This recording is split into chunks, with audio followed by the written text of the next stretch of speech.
Salut tout le monde, bienvenue dans cette débrief de la Ligue. Le Real Madrid recevait Celta Vigo à domicile. Malheureusement, les Madrilènes s'inclinent sur un score ici de 2 buts à 0. Victoire de Celta Vigo ici à l'extérieur. C'est un club qui voyage bien ici dans cette Ligue, il faut le reconnaître.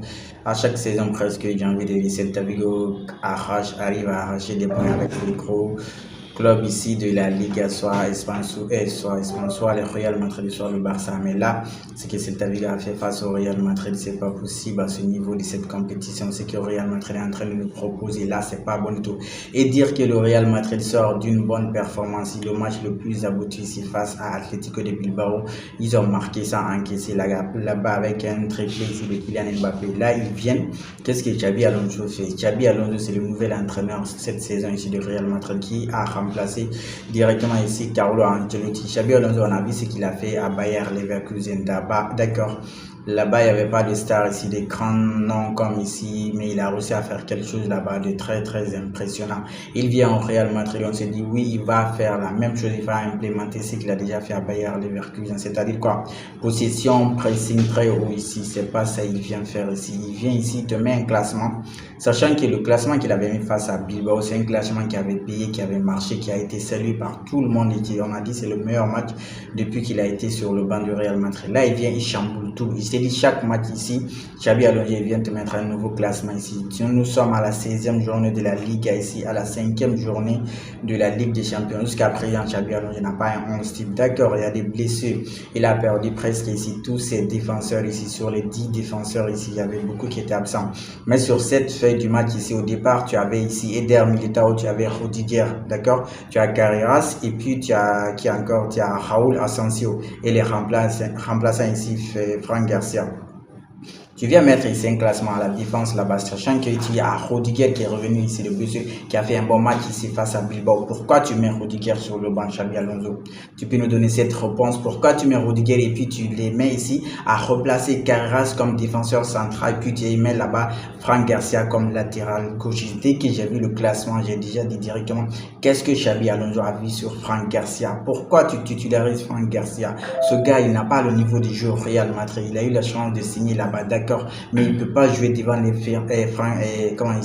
Carreras là-bas. Carreras doit jouer comme latéral, il est plus meilleur que là-bas. Si tu veux pas que quelqu'un joue à côté ici de Eder Militao, tu peux même replacer Doga Chouameni comme défenseur central. Tu laisses Carreras sur son côté, il est plus bon que là-bas. Non, tu as Rudiger sur le banc. Normalement, à la base, tu devais faire quoi? Eder Militao, Rudiger. Carreras joue à sa place. Raúl Asensio, il va dépanner là-bas. Ici, lui, il est fatigué.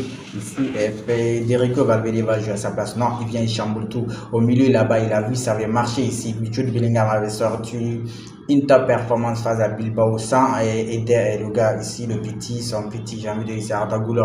L'association de ces deux-là, ça marche pas ici. Dans le classement, c'est un classement de 4-4-2. Tu mets deux joueurs devant. Vinicius, il est meilleur quand il est ailier. Vinicius est meilleur quand il colle la ligne. Maintenant, toi, tu mets Vinicius comme second attaquant avec Kylian Mbappé. Les deux joueurs se mettent ici à déjeuner comme pas possible. Il n'y a personne dans la surface de réparation.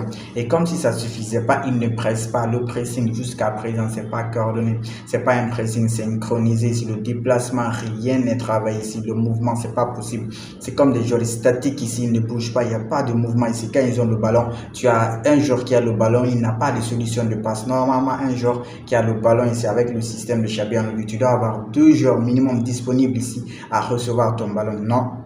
Quand un joueur a le ballon, il doit compter sur sa force, sur sa technique, c'est-à-dire à dribbler les joueurs, à mettre ici l'accélération, à laisser les joueurs. Si c'est pas ça, c'est pas possible. Et certaines équipes ici, comme on a dit cette saison, toutes les équipes, tous les clubs qui jouent bloc bas face au Real Madrid, le Real Madrid a du mal à sortir face à ces équipes et c'est ce que Celta Vigo a essayé de faire ici. On verra bien contre City parce que City c'est pas une équipe qui va jouer contre bloc bas, donc il y aura des espaces et là-bas Kylian et Vinicius vont bien s'exprimer, mais dans les matchs où c'est un club qui joue bloc bas, le Real Madrid a du mal. Première mi-temps, le Real Madrid sort sur un score de 0 but partout et c'est Celta Vigo qui a beaucoup plus même d'occasions. Sans notre grand Thibaut Courtois, on aurait encaissé un but en première mi-temps, se retrouve à 11 après la première mi-temps. Maintenant, le Real Madrid est incapable de marquer ici. Kylian donne une passe là-bas à Arda Güler. À cette position, le gars, il était presque déstabilisé, mais il n'a même pas réussi à cadrer ça.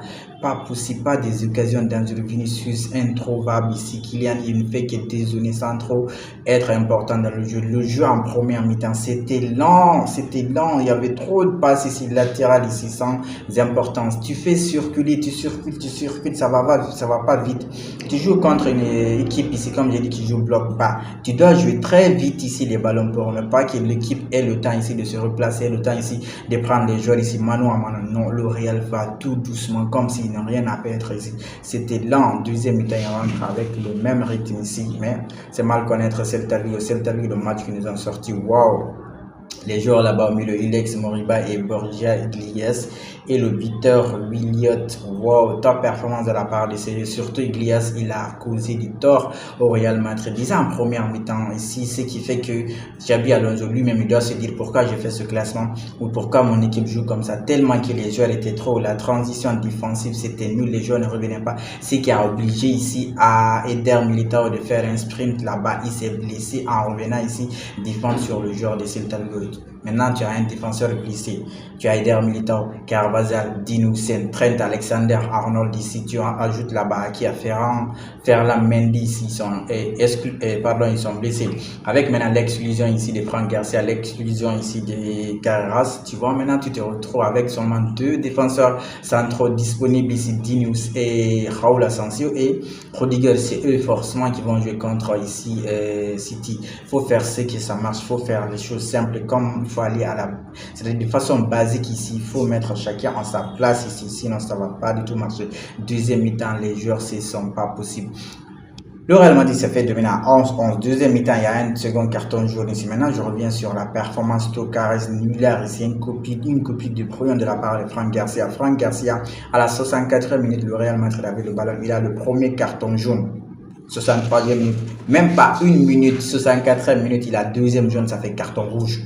Tu vois que ton équipe est mini, tu vois que ton équipe a du mal à marquer là-bas et puis c'est toi qui viens prendre ici deux cartons jaunes bêtes comme ça. Tu n'avais pas à faire ces fautes, tu avais juste à accompagner le joueur. Même le gars, Xabi Alonso était surpris, mais c'est pas possible. Genre, Kidimi, tu me fais ça alors que j'étais titularisé ici au gré de tout le monde ici. On est là à dire, il ne doit pas jouer titulaire. Voilà, maintenant, il a carton rouge, il laisse son équipe à 10 contre 11. À 10 contre 11, Real Madrid a sorti une meilleure performance qu'à 11-11. Ils ont réussi à se créer beaucoup d'occasions, il pressait très aussi. Vinicius était motivé, Kylian il presse pas beaucoup, mais à 10 contre 11, tout le monde pressait, ça jouait bien. Ils ont même eu beaucoup d'occasions là-bas sur un centre là-bas envoyé ici de Aurélien Tchouameni ici. Garcia était rentré, Gonzalo Garcia et Rodrigo aussi rentré, mais non, ça n'a rien changé. Et comme si ça suffisait pas, c'est un autre qui a un autre carton jaune ici, c'est-à-dire ici Carreras, deux défenseurs sur le même côté ici qui te font, tu te retrouves maintenant 9 contre 11, tu es miné. Qu'est-ce que tu vas faire ici? Le deuxième but ici du Celta Vigo, c'est une footage. Ils ont fait en fait Luca, il vient une triple Courtois, lui-même il accompagne le ballon jusqu'à dans les cages ici. Ça fait 2-0 pour Bilbao, 2-0 pour Celta Vigo. Celta Vigo repart avec les 3 points et je crois qu'il y a du travail. L'arbitrage, c'est pas possible. Combien de cartons jaunes pour le Real Madrid ici? Rodrigo a un carton jaune ici. Federico Valverde, carton jaune. Carras, deuxième jaune, carton jaune. Xabi Alonso a un carton jaune. Jude Bellingham a un carton jaune. Vous imaginez, il y a un carton rouge pour un trick ici qui n'était même pas sur le terrain ici. Et sur la faute d'Iglesias sur Jude Bellingham s'est blessé ici, mais même ça, il n'a pas eu carton jaune, le joueur de Celta. Cet arbitre aussi, c'est à se demander, c'est à se poser, mais c'était quoi dans sa tête? C'est pas possible.